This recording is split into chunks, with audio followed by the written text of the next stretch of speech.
Oh, hello. Oh. Hi. Le Cirque. I don't really speak French. I don't know what your expectations are of me. But I am playing selections from the records that Calder was using in his performances of the circus, some of which were featured in 2 films that were made later in his life. And many of the tracks that I selected were used for multiple acts and multiple reasons. My friend and collaborator, the composer archivist Michael Mandeville, couldn't make it tonight, so this is in honor of Michael and the hard work he's put into this project. I've learned a lot from him in terms of the archival direction of this project, Calder and sound. So this is a kind of fresh investigation into a number of subjects, one of them being the role of music in Calder's circus. So I'll talk a little bit about the role of each piece in the context of the circus, and then I'll play the record. All of these records are duplicates of the ones that are on display in the show that's closing soon, which you should check out if you haven't seen it already. And some of these images are old archival, in quotes, images. I don't know, they were taken on a personal cell phone circa 2002 or something. But they're Calder's handwriting. And it was so that the person who was the turntable operator, which might have been Louisa, his wife, there around 1942, or it may have been someone else. I'll just skip forward to another image of somebody, the painter Fujita. And that's a stack of 78 RPM LPs in front of Fujita. And similarly, Louisa had these sequenced in a stack. And I've been thinking about how the music is playing a role in the circus to kind of do things that American circuses and things that French circuses were doing in a kind of a combination. So what I mean by that is they sequence the music, so Calder had the option of continuous sound or breaks, and he had a whole cueing system with different kinds of noise makers, some of them which he actually made, which are very cool, strange percussive instruments that he would use for dramatic effect or cueing. And there'll be a whole section where I'm going to talk about the role of noise making in the circus. But first, just to start out, again, some general things I want to say is I'm going to talk about the circus, but not necessarily the films of the circus, because differentiating what Calder's circus was as a work of performance existing in time is important versus a work for the fabrication of a film, the film medium, and the music that was edited together for those films. So this film by Carlos Villardeba, which was shot in 1961, is on view, and I think it's under half an hour. It's a great film, but it distorts our perception of what the circus was. And I notice, we're all attracted to moving image media, and there's a lot of attention looking at that film, but there should be even more attention looking at tiny little pieces of dust, that are attached to foam, behind everybody that's being neglected, because he was activating all of those things with a turntable operator, and that entire thing was miniature. And there's a sense of scale to the circus that's part of the miniature circus, yes, but it's also the scale of the sound and the scale of the music within the circus. So before I play the next thing, I want to mention that the presence of the sound has this social dimension, that the recordings are of actual people performing for other people recording the music or for an invisible audience. And they didn't have access to these artificial tools at the time of overdubbing the music back in the 20s and 30s. The best that they could do would be to have multiple microphones set up and to do what would maybe be called, I don't know what they would call it at the time, but a live mix, so that the microphones would capture the circumstance of an audience hearing this music. So maybe a counterpoint to thinking about that would be like when the Beatles were recording Sgt. Pepper's Lonely Hearts Club Band, it was a innovation that they took 2 4-track tape machines and linked them together to have 8 tracks that they could bounce to have more possibilities and more options. And that was like so many more possibilities, to have twice as many tracks that you could use to create a sonic picture. So back then, they're recording people in an actual room doing these performances, and later on, there were people innovating the idea that you could fabricate that in a different way through an overdubbing process. The social dimension doesn't end just with the visual imagery or just with the physical objects. It's also the invisible presence of this music and what it's doing. So that first track was called Memphis. Whoops. Someone said Foxtrot. Are you trying to screw me up already? No, Memphis Shake Foxtrot. And, okay, let's see. This is going to be a thing. So this turntable, Columbia Vivatonal Grafanola number 202, period turntable, late 20s, early 30s, was sourced by Michael from old photographs of my great-grandmother, Louisa, playing these records. And from my understanding, it's even more true to the original than the one that's on display, which is not Calder's. So one thing you have to do with this is you have to wind it. So you're going to have to watch me operate this thing. It's designed only for 78 RPM shellacs.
Can you hear it through the speakers also?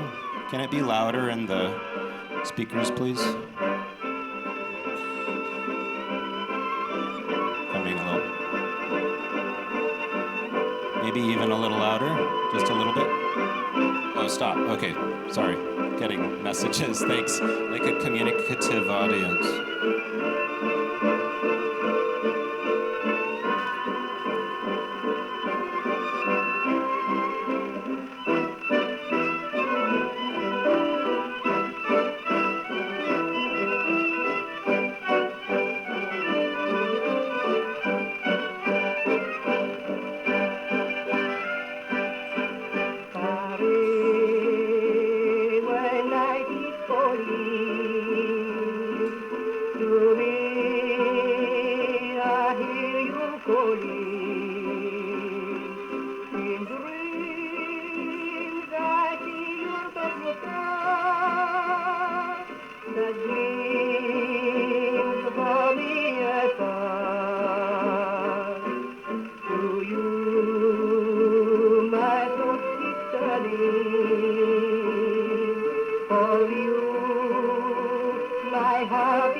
That particular one, I counted in the Villardebo film alone, it's used for 4 different acts for what I'm referring to as Japanese wrestlers, sword swallower, weightlifter, and the spear thrower, the setup for the spear thrower. There's drama, so sometimes there's pauses in these acts, there's no music. Actually, this is kind of interesting. Sometimes the pause is a musical pause, and there's a setup of music, and you can even hear a record scratch as someone in the film by Jean Painlevé. Sometimes maybe something happens off camera, or maybe they've added in later. It sounds like it might be a performative thing, and you hear the record scratch, and suddenly there's an announcement that's being made. And that use of the cue system happens in a number of different ways.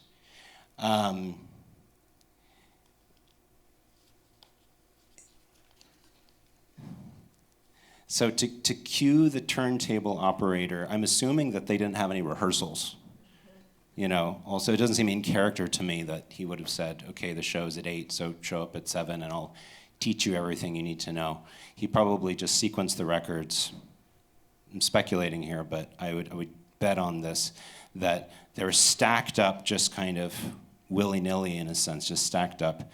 And he could signal the turntable operator through a combination of blowing on a kind of police whistle, saying, let's abruptly halt the music, and that's when you might have heard the audible record scratch in order to make a kind of an announcement, or ringing a bell, clanging some cymbals together, blowing into a tube, which seems to be an important aspect of the circus, the tube. The way he described the circus at one point, he said, in all there are about 20 acts with an intermission, peanuts, and exotic gramophone music played by my wife, who is an excellent conductor. And with the sounds of a tambourine, cymbals, and a cardboard pipe for making the lions roar. And signaling the turntable operator without a rehearsal instances of friends like Noguchi, for example, taking this role, or Fujita in that image. So in order to get their attention and things like that, but also there is some scoring around this. So for example, I'm going to skip ahead to this act called, I'm calling it the Chariots. And so those guys look like that. And he wrote for the bell, underlined, one bang when chariots appear between masts, continuous, underlined, down the home stretch. And so that was a sort of a compositional idea. And you have to imagine that doing it without too many people helping you do these things, maybe sometimes he was ringing this bell, and maybe sometimes he had someone else whose job it was just to ring the bell at a certain moment. And so you can see in this excerpt from the Villardebo film that he and an assistant are doing a lot of the work, and someone, an invisible operator, is making the sounds in order for this to happen. So I'll read that again. There's one bang when the chariots appear between the masts, and then he's composed continuous down the home stretch. So as these charioteers and their horses are moving, it's a kind of an epic, climactic moment. So this is the full 1 minute excerpt. Can we have it a little louder, please?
This is not throughout the circus. It's just there are ideas that are like sprinkled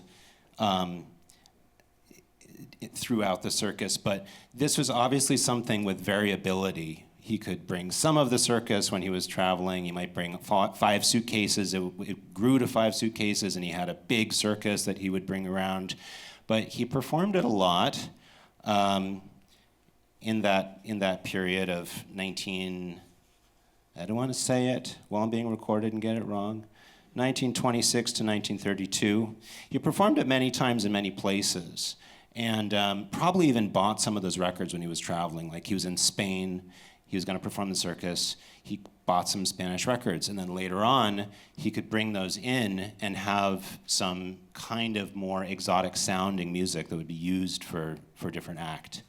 So, this next record, Warblings at Eve by Nat Shilkret and his Victor Salon Orchestra, is an instance where this was always one of my favorite acts in the circus, and I found a variation where he does it with this track, and then he does it with a different track with a vocal, which I'll play afterwards. And it's an act that's a kind of a birdhouse act. So there's this birdhouse that he's suspended from a wire, and there's wire that's coming down from it. He actually describes it, there are little bits of white paper with a hole and slight weight on each one, which flutter down several variously coiled thin steel wires, which I jiggle so they flutter down like doves onto the shoulder of a bejeweled circus belle dame. And actually, Miro said that he liked the bits of paper best. He said, I like the bits of paper best. And I think I actually have a really cool image somewhere in here of that. A couple images. Oh yeah, so there's the object, the house with the wire and the paper. And I'll play you the excerpt first and then the record so that you can get a sense of the difference between them.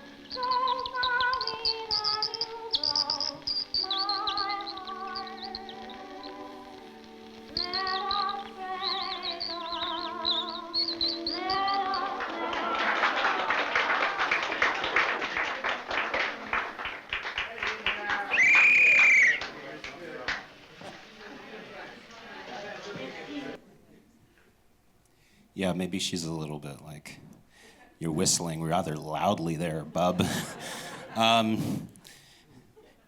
Yeah, I mean, also I just want to show you, so there's Louisa, 1961, and previous image was from approximately 20 years earlier when she was manning the turntable, different style, different situation.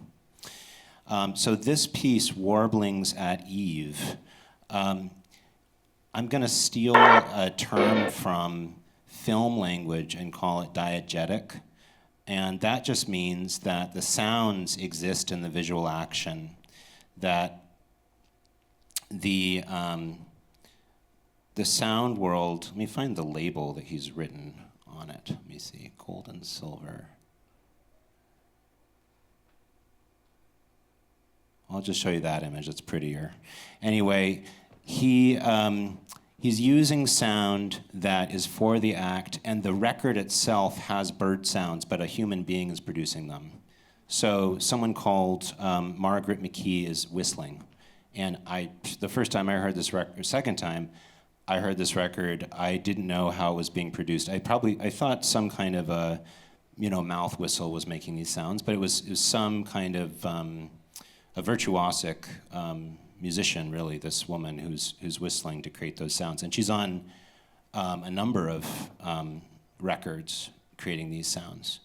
So I just thought this was cool that it's an instance of these kinds of doves that are coming down as you're hearing a record of a human creating those kinds of sounds in her own way. So it's sort of a magical moment of those things happening.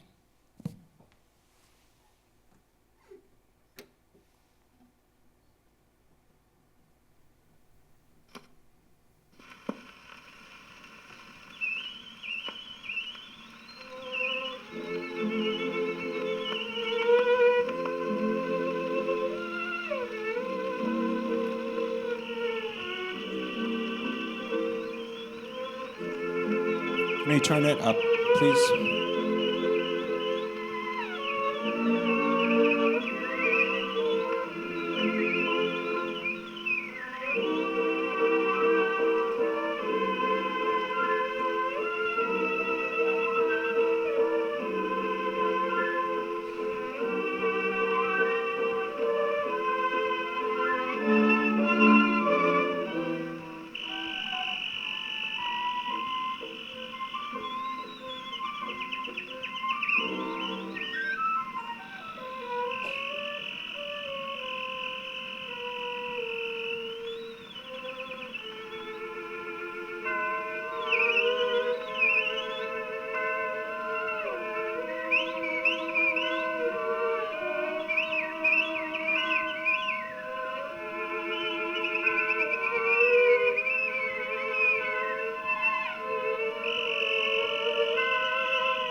So here's a different piece called Tell Me You're Sorry by Milton Charles from 1928 that was also used for the same birdhouse act, variation.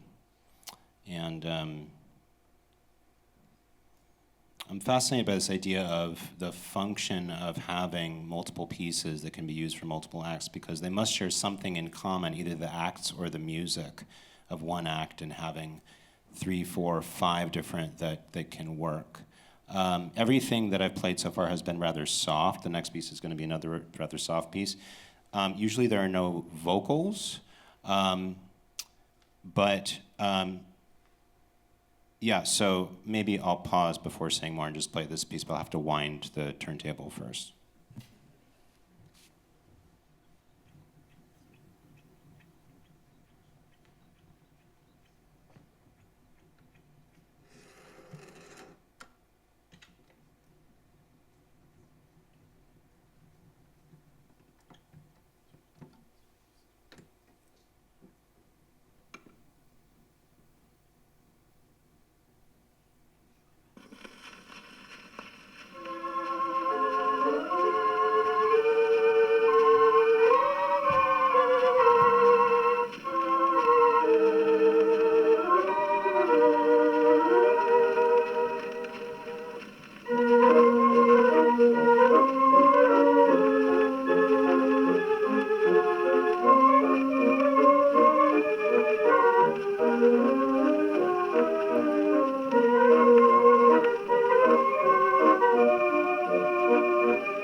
All right, we're on to marches now. Lots of marches in the circus, and the marches were used for acts such as the trapeze, the elephant, the lion tamer, the chariot racer, sometimes the same piece. In this case, all of those are used in Calder's Circus and in the films, using this piece, Gold and Silver, which is Johann Strauss II and Franz Lehár.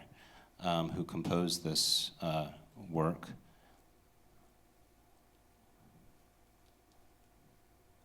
Oh my God, these decrepit labels. I don't even know which one that is. Let's see. That was what we just heard, Tell Me You're Sorry, which is written under his handwriting. So this is what we're listening to now. It's the opposite side of the Danube record, Gold and Silver, the waltz.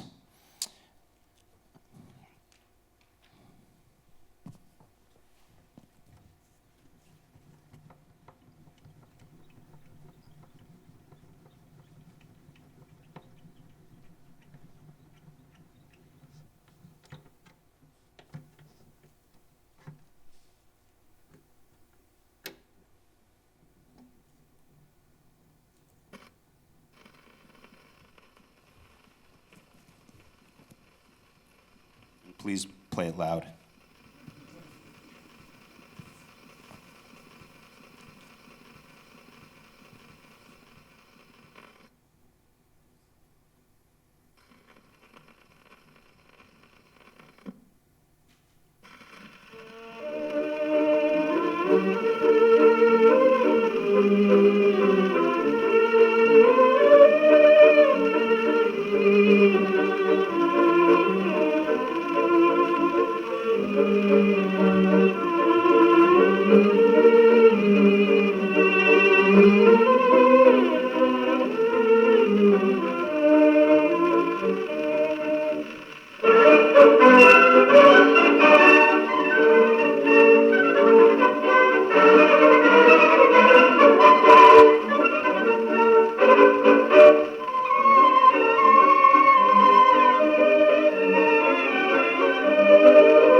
Sometimes for that piece, there would be, it was used for the lion tamer act when the guy puts his head in the lion's mouth, and then later the lion misbehaves and he gets shot. Very sad. But sometimes there was no music. Calder was just vocalizing. He really hams it up in the film, the Villardebo film, and really gives like a big roar. With his head right next to the lion, like up close to the camera, which is great. But obviously, that wasn't always what was happening when he was doing it for an audience. Sometimes there would be a record playing, and sometimes there would be this kind of pause for dramatic effect. So the use of non-musical sounds, including these kinds of growling vocalization sounds, or the use of a prove where he says, this is very dangerous, don't try this at home, taking a metal sword and knocking it against the post of the tent, and you can hear the clinking metallic pinging sound before he puts it in the sword swallower's mouth, and the guy swallows the metal sword, and heightening that sense of drama. But also heightening the drama by doing something that you've heard before, like a drum roll, like a military band kind of sound, but doing it in his own way, using these objects that he built. Let me see, where are they? Yeah, so this is in the show.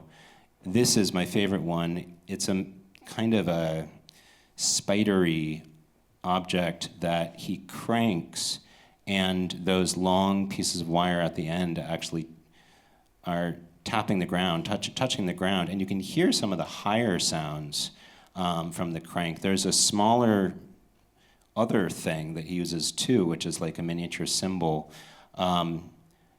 So these are serving the function of a drum roll of the kind of drama, and that photo of him with Fujita is yet another approach to doing that, of having things available, cymbals, drums. He says they have a tambourine available, things that aren't in the film, so you have to imagine him using. So this is this clip from Jean Painlevé's film from the 50s, filmed in 1953 and 54. And obviously Painlevé, who is really an interesting artist, innovating, undersea films with seahorses and things like this, is the whole universe to Painlevé that you can look into. But he was so into noise, obviously. So here's the clip. Will you play it very loud, please? Contact!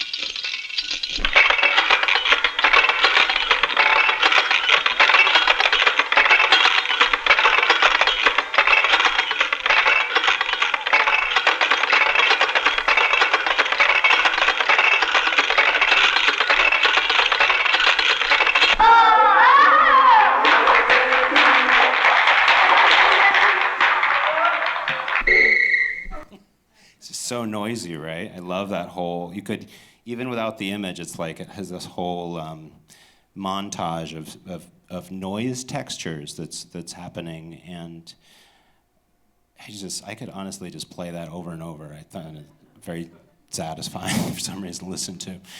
But yeah, that trunk full of different noise equipment. I mean, there's a lamp there for him to work, which is suspended in some of the photographs in the show, that light bulb, so that he has control over the height of what he's doing. And but yeah, there's some kind of a tambourine-like object that's also kind of spidery with those wires in the center next to that other larger crank-based noisemaker. I mean, this is honestly very innovative, the whole thing. It's this sort of close-up way of bringing your own noise orchestral work to wherever you're going and being available for it. And he wasn't a musician. I mean, he wasn't a musical performer per se. So creating this scenography and including the sound, and I feel like at this moment I always hear people on stage invoke the Gesamtkunstwerk, which is, I have mixed feelings about that. But anyway, I will. So it's the Gesamtkunstwerk. It's the total artwork where he's bringing in sound and into the scene at the same time, and it all playing its own role, but in a kind of a way like a close-up magician might do it. And the belly dancer, Fanny, at the end, I love the variations on this act. It's this kind of exotic dancer of unknown origin, Fanny. It's very silly. We haven't been able to pinpoint what the music is that is used in the 1961 film, but it's some kind of ethnographic record that Calder picked up from somewhere.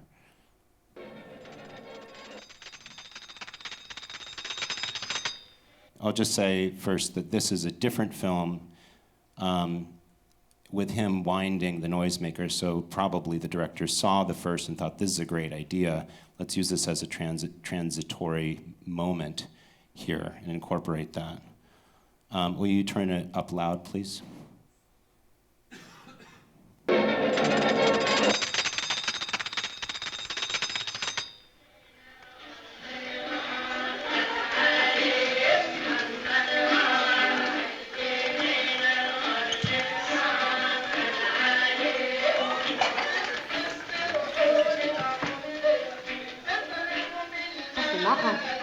No, ça c'est Jordan.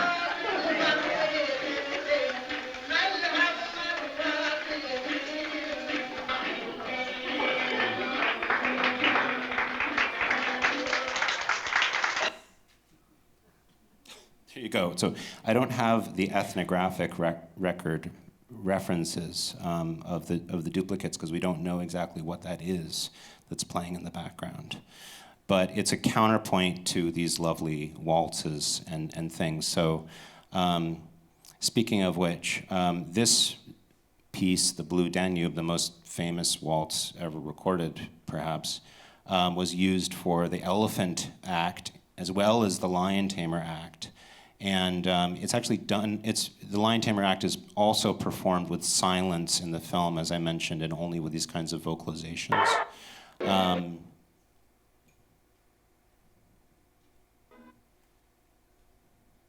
Yeah.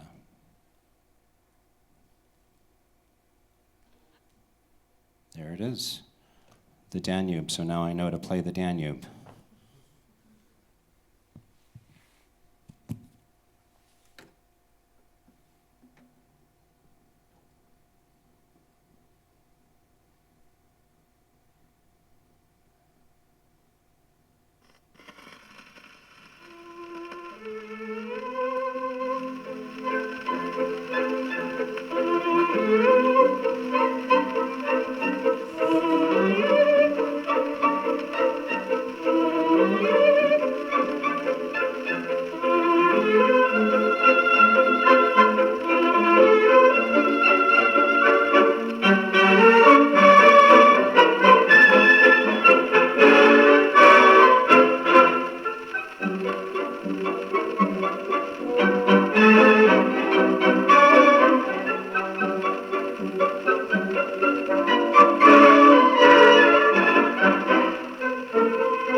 Now I'm going to talk about ADD. Next up is a march, circus march, and in the so-called golden age of circus music, which is the end of the 19th century through around 1930, there were all of these things called screamer marches. And the point of the screamer march was to keep the energy high and just cover transitions. And the big top was this phenomenon, the railroad circus. The circus is coming to town on the railroad. American multi-ring circus, like it reached this kind of fever pitch of spectacle of what they were doing. And the band was visible. They were elevated, they were in a gallery, or they were in a bandstand, and the sound was like projecting across this whole thing. And the sound rarely stopped. It was like supporting this energy all the time. As opposed to a kind of a continental European model, where there's more of this kind of multi-act variety show thing, and it's intimate and it's more concentrated. And there are framed entries and exits, clown entrees, intervals, ring reset pauses where sound could thin and vanish. The orchestra or the band was less foregrounded visually and more integrated, like a theater pit, sometimes hidden in a pit, rather than this kind of featured show element. So here is The Fairest of the Fair. I like the label for this one, F of F March by Sousa's band.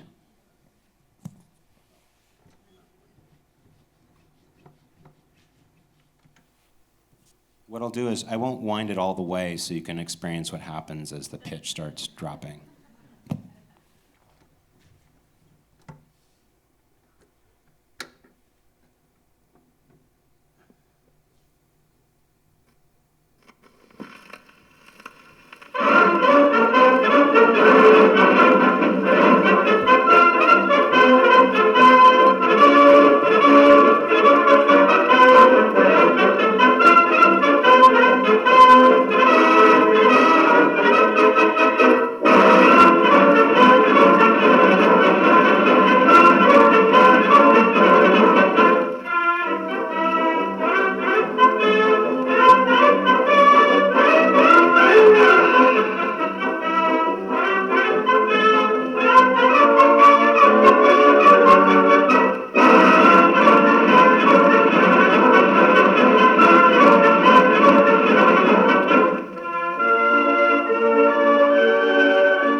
I wound it too well, so let's see what happens this time.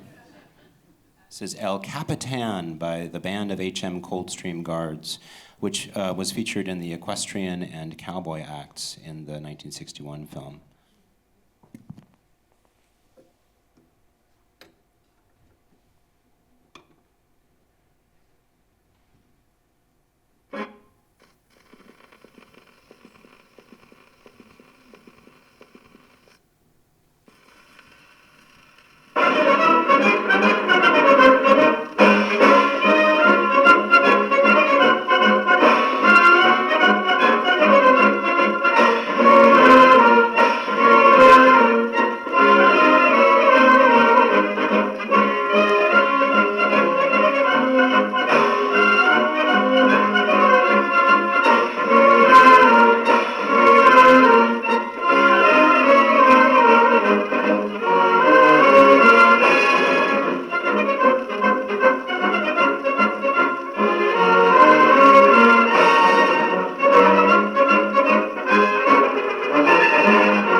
Did it brutally just because I was growing impatient, but it'll happen naturally. I just won't wind it anymore, and it's just nice to hear the technology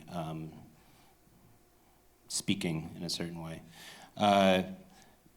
And that piece, there's documented acts that Calder used that music for. But in these instances where we have to imagine what it was being used for, those are the instances, just coincidentally, when he has jazz records that are not incorporated into these films. And the use of noise becomes very important in his artistic life very quickly when he starts retiring the circus and getting more interested in other principles, other avant-garde stuff. And this image, it shows a sculpture called Feathers, which is one of the very first standing mobiles. But below that sculpture is a gong and a beater and these paint cans that are hung, actually organized by size, roughly speaking, the small ones down to the big paint can and up to the bigger paint cans. And the idea was that this was going to be the musical component for a ballet. And he wrote a Mary Can ballet is what this is going to be. It deserves, like a snort.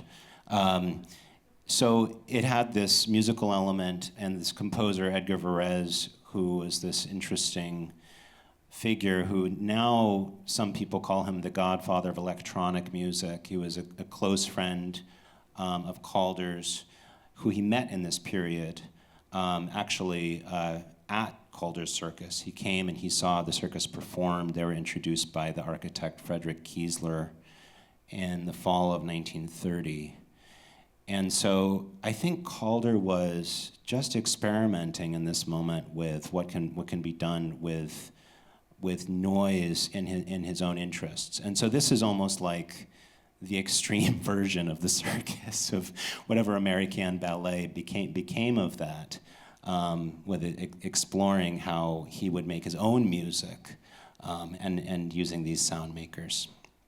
So as I play the next couple of pieces, as we're almost to the end now, you'll have to just imagine what activities would be accompanied by this music.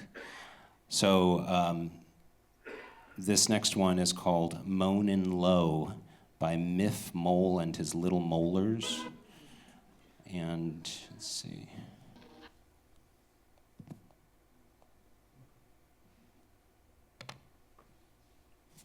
Because that's the B side. It says over, turn Bertha over. And on the other side, you've got Miff Mole.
Yeah, that was intentional. The needle is actually meant to be changed every single play. This is a box of medium tone needles. Use each needle only. Use each needle once only. Brilliant Columbia. Actually, maybe it's the same as the British. It's a British manufacturer of the turntable as well, called Columbia. I kind of said what I needed to say about circus music. Does anyone want to say anything particularly or ask about a specific aspect of Calder and music and the circus before I play a last track as you walk away? I see a question, a hand in the front. Maybe we'll give you a microphone. Can we give? Okay, I'm going to repeat your question with my microphone. Wait, hang on. I'm also going to close this before you play the last record so I can make one announcement. I just want to ask about the 2 record players that you showed. The later one that looked more like it had like a plastic needle, maybe more from the 60s or 70s that Louisa was using. Yeah. Have you done any comparative listening and tried to acquire kind of that version of player and done some comparative listening about how the same records sound on a player that was closer to when the records were produced versus, say, 20, 30 years later when they were using a more modern version of the players? The modern version of the player wouldn't have been used in the circus because Calder stopped performing the circus in the early 30s. The turntable that's used in the film, I would think was used because they were creating a film. And the answer is no. Thank you. Love a good archival question. I have a less erudite question. I just wondered if, were all these tunes popular during the time? Would the audience have known them and danced to them? And Some of them, and some of them, like for example, the Blue Danube, the waltz, some of those marches are very famous also. Some of the marches I didn't play, but some of the marches that Sousa recorded, I don't know so much about the jazz. Maybe someone else knows about the specific jazz tunes. If Birmingham Bertha by Miff Mole was a famous tune, I don't know. Maybe someone knows.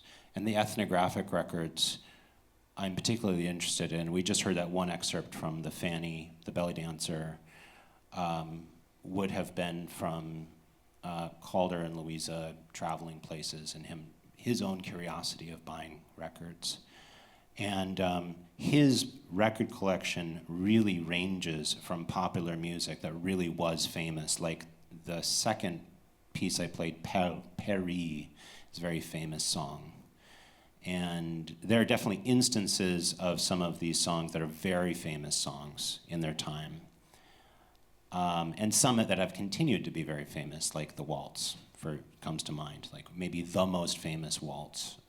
On the other side of the spectrum, this wasn't your question, but I want to say in a complimentary way, he had very esoteric things that we haven't heard, like electronic music on record, or Edgar Varèse's complete works.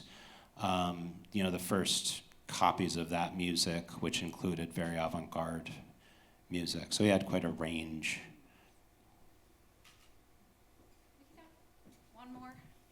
One more question.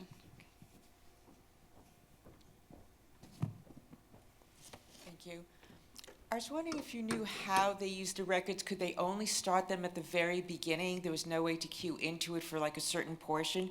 Because obviously some of these records are more than 2, 3, 4 minutes long, and I don't think the act would have lasted that long, or some of them wouldn't have, which is probably why you heard them pull up the needle quickly. Also, there's a stop on the turntable that doesn't allow you to start in the middle of a record, interestingly.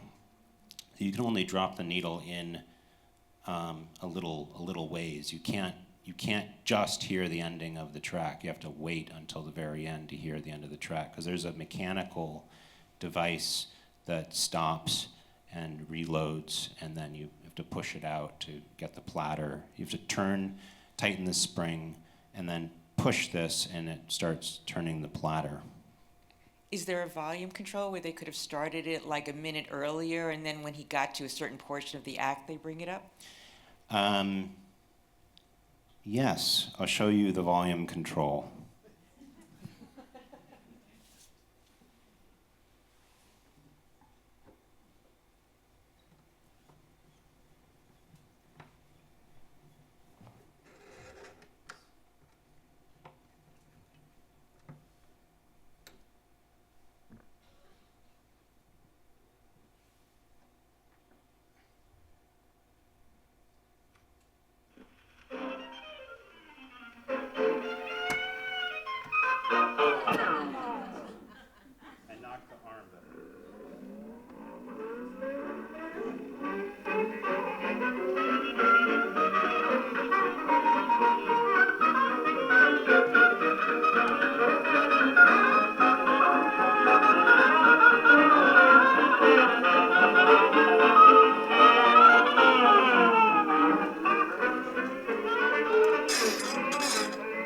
I'll take that as a no.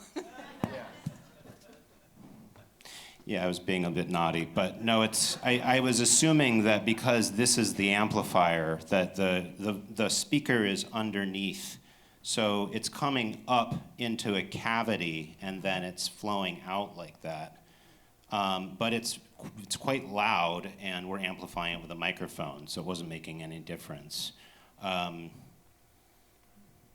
So no, there is no volume control. There is a speed control for some reason that moves it like less than a semitone. I didn't even know what the purpose of this is. It's to tune it maybe for some reason. It just says slow and fast, and there's these gradations like you might see in an old-fashioned metal comb of little lines from slow to fast of maybe like of 20 lines, but it really is not. You can hear.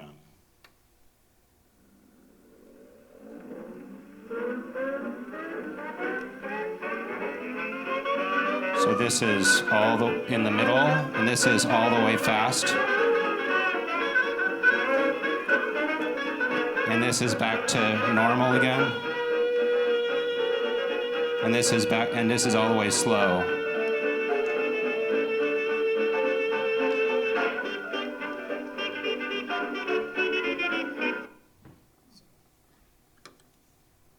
Thank you so much, Gryphon and everyone. I think maybe lots of folks here know Gryphon, but I just want to say to those who don't, this is Gryphon Rue, and thank you so much for hosting this listening session. And I also want to say that High Wire Calder Circus at 100, the exhibition that is up right now and is the occasion for this program, is open tonight till 10. So if you haven't seen it, please go up to the 8th floor galleries and enjoy. It is closing on Monday. If you have kids or know people who have kids, or even if you don't have kids and you want to come back to the Whitney for free second Sundays this Sunday, be a great opportunity to spend kind of one last day with the Calder Circus exhibition open while the next Whitney Biennial is also opening to the public, although you can have a sneak peek tonight too. And I think this is a kind of a beautiful moment, just one day when Calder Circus is on view and the new Whitney Biennial is open. Calder was, fun fact, in 21 Whitney annuals between the early 40s and 1970. So it's a kind of a beautiful moment to think about the connections of the kind of more historical work that we do here at the Whitney and the ways in which we're always trying to think about what matters most to artists now. And what matters to audiences is, of course, both Calder and now, and Calder's forever now, especially living on through this incredible program and the work itself. So thanks everyone again for coming. Thanks again, Gryphon. And enjoy the rest of your night. Thanks.